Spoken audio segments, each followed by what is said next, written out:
Max, if he beats the Bears, is there a quarterback controversy in Philadelphia?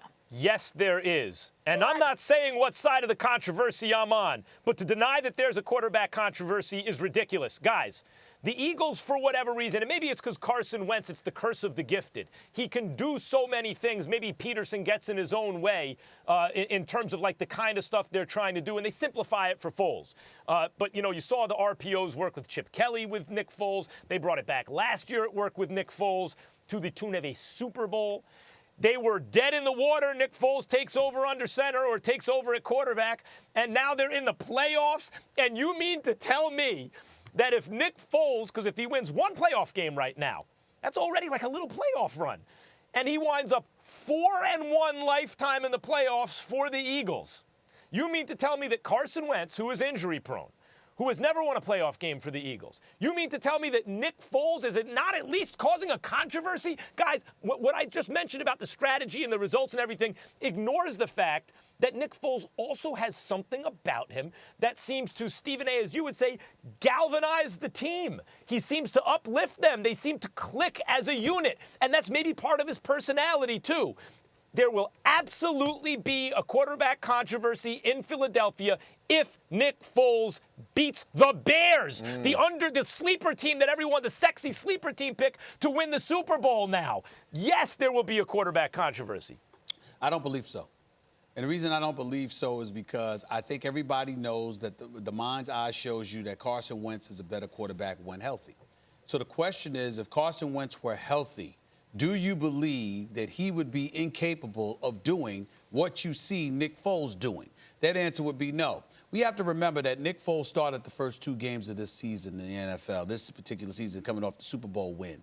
They were 1-1. They beat the Atlanta Falcons to open the season, and then after that, they lost to the Tampa Bay Buccaneers. They lost to the Tampa Bay Buccaneers and during that game, and then after that, you know, he came back when Carson Wentz went down again and, you know, basically helped the Eagles secure the last 3 wins or whatever. But the issue is Carson Wentz's health. And that's the only thing that will create controversy. How much Nick Foles is going to be 30, he's only 29. How much faith should we have in Carson Wentz if Carson Wentz is going to continue to get hurt? That's it. In terms of ability, you don't see Nick Foles doing the things that Carson Wentz does. And because of it, Doug Pederson is the guy under the microscope, because anybody who watches the NFL and knows the NFL, particularly you, Darren, knows that Doug Pederson calls a different game when Carson Wentz is behind center. Doug Pederson wants Carson Wentz to do it all and get everybody involved. Nick Foles, you can have your favorite target in Alshon Jeffrey. You can slim the playbook a little bit and simplify things. And I think that's the difference, Darren. Yeah, listen, I think there's going to be a controversy. If Nick Foles goes in Chicago and wins this football game, there's going to be a controversy simply because of this.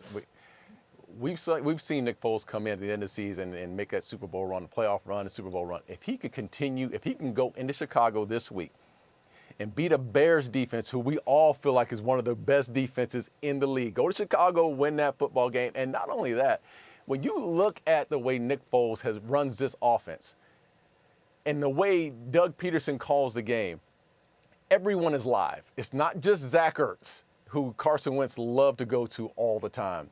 It's Nelson Aguilar becomes a factor now. It's Alshon Jeffrey, whose last 3 or 4 games having a Pro Bowl season. All of a sudden, he's come to life. There's something about Nick Foles, as far as, like you said, galvanizing the football team. Everyone, the entire field, the entire real estate on that football field is open to plays when Nick Foles is in the game, and the defense seems to find a way to come back to life. I mean, there is something about Nick Foles as the quarterback of this football team. And I know, early in the season they went 1-1, but when you talk about getting this time of the year and they put a win together and beat Chicago and have momentum going, there's absolutely going to be a controversy. And let's not forget, he is 3-0 in the playoffs as a member of the Eagles.